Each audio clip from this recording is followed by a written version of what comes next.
galera, então, ó, estamos voltando para o nosso segundo bloco para continuar a pegada daquilo que nós estávamos falando no finalzinho. Então, olha só, a gente estava trabalhando aquela concepção dos verbos mais o pronome ser, e aí visualizamos como é que funcionava a questão do verbo transitivo direto e do verbo transitivo direto e indireto mais o pronome ser formando a partícula passivadora, e nos demais casos, ou seja, verbo transitivo indireto, verbo intransitivo, verbo de ligação e até mesmo o verbo transitivo direto preposicionado mais o pronome ser, formando uma partícula de indeterminação do sujeito, portanto, não tendo voz o quê?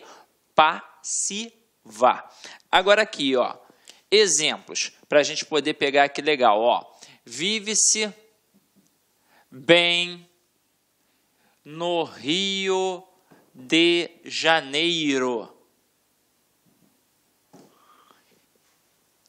Avalia comigo.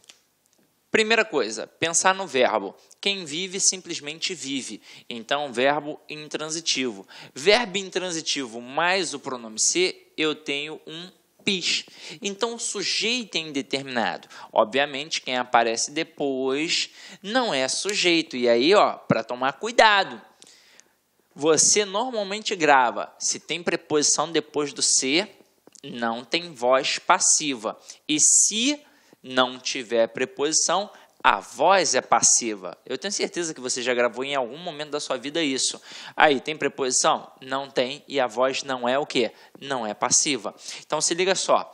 Se o verbo é intransitivo, a gente já definiu que o sujeito é indeterminado, eu preciso classificar sintaticamente os termos que aparecem depois da estrutura verbal. Mas aí você já deve ter aprendido isso comigo em transitividade verbal. Se a gente tem elementos atrelados aos verbos intransitivos, eles meramente indicam circunstâncias. E aí, por isso, eles vão funcionar como adjuntos adverbiais. Bem, funciona como adjunto adverbial de modo, porque é como o cara vive, é o modo como ele vive, ou seja, ele vive bem. E no Rio de Janeiro será um adjunto adverbial de lugar, porque é a localidade em que ele vive. Tranquilo? Agora, mais um pouquinho aí a pegada. Eu coloco assim, ó, comeu-se o bolo. O bolo foi comido. Então, ó, verbo transitivo direto, mais pronome ser, particular passivadora. E o bolo, obviamente, é o quê? É um sujeito. E agora vem o creme de la creme. Comeu-se do bolo. Quando eu tenho um verbo que é transitivo direto, mais o pronome ser, teoricamente, o que a gente deveria ter? Uma particular passivadora. Mas, ao olhar para a estrutura que aparece depois, a gente percebe que tem uma preposição. E eu jamais posso ter um núcleo de sujeito preposicionado. Então, se aqui não pode funcionar como sujeito, aqui não vai poder funcionar como PA. Afinal de contas, é uma correlação, é um par. Só existe PA a partir do momento que existe sujeito paciente. Só existe sujeito paciente a partir do momento que existe PA. Se aqui não pode ser sujeito, aqui não pode ser PA. E se não pode ser PA, aqui será o quê? PIS. Então, será uma estrutura em que o sujeito é indeterminado. E aí eu vou gravar aquele cara ali como?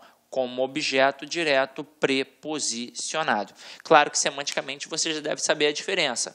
Comeu o bolo todo. Comeu do bolo, um pedaço do bolo, uma parte do bolo. Mas aqui a gente não vai ter uma estrutura de voz passiva. Tranquilo? Agora, olha só uma parada bacana e interessante para a gente poder trabalhar. Ó. Eu boto assim, ó. Vence casas. Parando para analisar, de acordo com a gramática tradicional, é uma estrutura equivocada, é uma estrutura agramatical, está errada.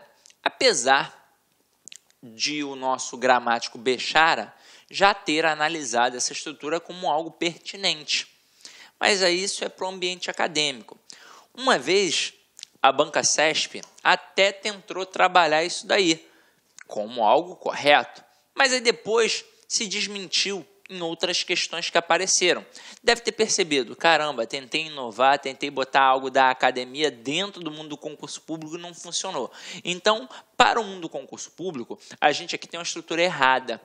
Aí o falante comum da língua, obviamente, ele estranha, porque ele pensa assim, caramba, eu estudei a vida inteira assim, Sidney, e eu olhava para essa estrutura e achava que estava certa. Aí eu perguntava, sempre meu aluno, por quê? Ele, que tem alguém vendendo, eu sei, mas quem é que está vendendo? Não sei, então sujeito indeterminado. E não é. Dá ou não dá para eu colocar casas são vendidas?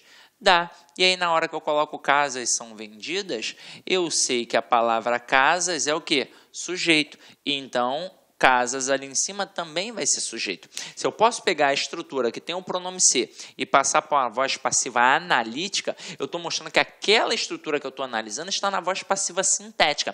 E aí olha a pegada. Se aqui está no plural, o verbo tem que ficar como? No plural. Pode ser que o camarada seja maldoso e faça assim contigo um dia, ó. Vende-se casas. E aí ele diz assim, a estrutura está errada de acordo com a norma padrão da língua portuguesa. Para que fique correta, nós devemos colocar vende-se casa. Pensa comigo, certo ou errado? Errado. Porque não é o sujeito que vai se adequar ao verbo. É o verbo que vai se adequar ao sujeito. Então, se o sujeito está no plural, para que a estrutura fique correta, eu tenho de colocar vendem-se casas. Ok? Foi? Então, agora vamos lá. Para a gente agora continuar a nossa pegada, acredito que a teoria básica a gente já aprendeu. Então, eu preparei um quadrinho bem bacana para vocês e aí depois a gente vai cair para dentro das questões de concursos públicos, tranquilo? Então, acompanha aqui comigo. Ó. Os tempos e modos verbais da ativa permanecem na passiva. Então, vamos lá. Indicativo. Então, eu tenho compra, é comprado. Comprou, foi comprado. Comprava, era comprado. Comprará, será comprado. Compraria, seria comprado. Então, a gente aqui no indicativo trabalha todas as estruturas. A gente trabalha o presente, a gente trabalha o pretérito perfeito, a gente trabalha o pretérito imperfeito, a gente trabalha o futuro, a gente trabalha, o pretérito imperfeito, o mais perfeito e por aí vai. Então, meu companheiro, tudo aqui no indicativo, quadrinho que você pode acompanhar. Aqui no subjuntivo, compre, seja comprado. Comprasse, fosse comprado. Comprar, for comprado. E isso aqui você já domina legal. Agora, aqui, nas locuções verbais, é que de vez em quando o aluno derrapa. Porque quando eu tenho um verbo que está sozinho, como eu já mencionei com vocês lá no primeiro bloco, a gente transforma aquele verbo em uma locução verbal. Agora, e quando eu tenho uma locução verbal, como aqui, por exemplo, tenho comprado. Reparem que a locução verbal da voz passiva, ela apresenta o verbo ser mais o particípio. Quando eu coloco tenho comprado, tem verbo ser? Não, não tem verbo ser. Não tem, eu tenho aqui, ó, duas estruturas e não apareceu o verbo ser. Para que eu possa colocar numa voz passiva analítica essa locução, eu vou ter que pegar e vou ter que acrescer o verbo ser. Então, ó, tem sido comprado. E por aí vai, ó. Quer ver, ó? Tinha comprado. É uma estrutura que tem uma locução verbal, mas é uma locução verbal de voz ativa. Porque não tem o quê? Não tem o verbo ser. Agora aqui, ó. Tinha sido comprado. Agora passa a ser uma voz passiva, porque passou a entrar o quê? O verbo ser. Depois aqui, ó. Deve comprar. Não é voz passiva, porque não tem o verbo ser. Para ficar como voz passiva, ó, deve ser comprado. Então, sempre tende a aparecer o verbo ser para que você possa perceber que é uma estrutura de voz passiva. Não basta aparecer uma locução verbal. Ah, apareceu uma locução verbal, ó, tenho comprado, então voz passiva, né, Sidney? Não. Para que seja uma locução de voz passiva, você tem de ter ali no meio da estrutura um verbo ser na estrutura auxiliar. Ok? Show? Então, agora eu acho que a gente já matou tudo e agora a gente vai cair para dentro. Depois, com calma, você vai analisar todas essas possibilidades aqui na aula de tempos e modos verbais, tá? Então, vamos lá. Primeira questão aí para a gente começar a brincar, galera.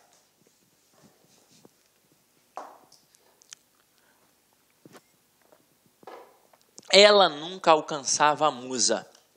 Transpondo-se a frase acima para a voz passiva, a forma verbal resultante será. Então, ele nem se preocupa com a passagem toda, ele só se preocupa com a estrutura verbal, que está relacionada aqui, ó, ao alcançava. E aí, gente, a gente mata fácil, porque na hora do cruzamento, eu só mexo no ela e só mexo na musa. Porque é o seguinte, o nunca é uma estrutura adverbial, um advérbio de negação. Então, é uma adjunta adverbial de negação. Não vou mexer naquela estrutura. Eu mexo apenas no verbo, no sujeito e no objeto direto. Aqui eu tenho ela como sujeito e eu tenho a musa como objeto direto. Na hora que eu faço a passagem da ativa para a passiva, eu faço o cruzamento no objeto direto e no sujeito, não é? Então, eu vou colocar a musa, pontinho, pontinho, por ela. Então, eu, dentre essas opções aqui, ó, que me foram apresentadas, e todas elas apresentam locuções verbais em que o verbo auxiliar é o verbo ser e o principal está no particípio, eu vou ter, na verdade, apenas de me apegar ao tempo e ao modo verbal. Ali, reparem que vem do verbo alcançar e apresenta o famoso vá. Então, eu tenho um pretérito imperfeito do indicativo. Para que eu passe para a voz passiva, a estrutura tem de estar no pretérito imperfeito do indicativo. Foi é o quê? É pretérito perfeito, já passou. Fora é pretérito mais que perfeito. Seria é futuro do pretérito e era pretérito imperfeito do indicativo. Então, o nosso gabarito é a letra D. Caraca, sim, gente, tenho muita dificuldade nisso. Então, vamos lá. Você vai ver a aula de tempos e modos verbais, mas que para que não fique dependendo disso para poder entender essa questão agora, eu vou fazer um quadrinho com você aqui bacana. Eu com certeza já mencionei isso na aula de classes gramaticais e mencionei isso na aula de tempos e modos verbais. A estrutura que mais cai nas provas é o pretérito imperfeito do indicativo. E tem um motivo, tem uma estrutura muito peculiar. Quer ver? Acompanha aqui comigo. Daqui a pouco a gente volta para a questão de novo. Ó. Quando eu tenho um pretérito imperfeito do indicativo, eu sei que é uma estrutura verbal no passado que indica um hábito rotineiro, uma continuidade. Então, para poder marcar as desinências modo-temporais do pretérito imperfeito do indicativo, eu vou pensar nos verbos de primeira conjugação, de segunda conjugação, de terceira conjugação e vou criar uma quarta situação ou uma quinta situação. Porque é o seguinte, primeira conjugação, verbos terminados em AR. Segunda conjugação, ER. Terceira conjugação, IR. Se a gente fosse pela pegada tradicional, a gente iria colocar o OR ali na segunda. Só que é o seguinte, aqui, para a gente poder pensar nessa questão da desinência modo temporal, a gente vai pensar na questão do verbo regular e dos verbos irregulares, que vão ter um tratamento diferenciado aqui agora. Então, vamos lá. Como é que vai funcionar? Quando for um verbo terminado em AR, a desinência modo temporal vai assinalar que é um pretérito imperfeito do indicativo, ou seja, um tempo verbal no passado que indica uma continuidade. Cantar, cantava, falar, falava, jogar, jogava, alcançar. Olá, meus amigos, minhas amigas, sou o professor Luiz Antônio Carvalho, estou aqui para fazer um convite muito especial. Você que assistiu aí uma pequena parte de uma aula nossa demonstrativa aqui da Lá Concurso para o nosso curso específico, o nosso curso focado para a Polícia Civil do Estado do Espírito Santo 2019. É isso mesmo, dia 28 de dezembro de tal foi publicado. E claro, nós aqui da Lá Concursos, há quase 10 anos no ar aí, atendendo diversos cursos online, diversos concursos aí no Brasil todo, através dos nossos cursos online, não poderíamos ficar de fora. E nós temos aqui 3 serviços muito específicos, muito focados para vocês. Se vocês quiserem fazer a matrícula, é só clicar aqui na descrição. Nós temos 3 cursos, né? Então, primeiro, você vai ter aqui, ó, o nosso curso para o cargo de investigador completaço, ponto a ponto do ditado, garantido, cara, muito bom, com os professores aí, você acabou de assistir essa videoaula, por apenas 10 parcelas de 25. Cara, melhor custo-benefício, menos que R$1 por dia, R$250 aí, você sair com a sua família aí no final de semana, aí você gasta muito mais do que isso. Isso aqui você pode ter certeza que vai ser o seu melhor investimento da sua vida, né? Melhor investimento da sua vida. Nós temos mais 2 cursos específicos para a Polícia Civil. Nós temos aqui o curso para auxiliar, tá? Auxiliar de perícia médico legal, completo, ponto a ponto digital, apenas 10 parcelas de 20. E para quem vai fazer os demais concursos aí, concorrer, aliás, os cargos de nível superior, nós temos conhecimentos comuns aí, 10 parcelas de R$20, cara. Ah, professor, é muito barato, será que o negócio presta? Será que o negócio é bom? Cara, papo reto com vocês, eu sou proprietário, sou responsável da Lá Concursos, eu tenho a plena convicção que os nossos produtos, os nossos serviços têm um valor agregado muito maior do que esse, mas muito maior, muito maior. Só que 10 anos atrás, quando a gente prospectou Lá Concursos, a gente queria socializar o conhecimento, a nossa proposta era oportunizar grandes aí oportunidades aí para todos os concurseiros do Brasil todo através da internet. Bacana, meus amigos. Então, espero vocês aqui na Lá Concursos. Forte abraço, fique com Deus. Feliz 2019 para todo mundo. Fui, tchau. Clique lá.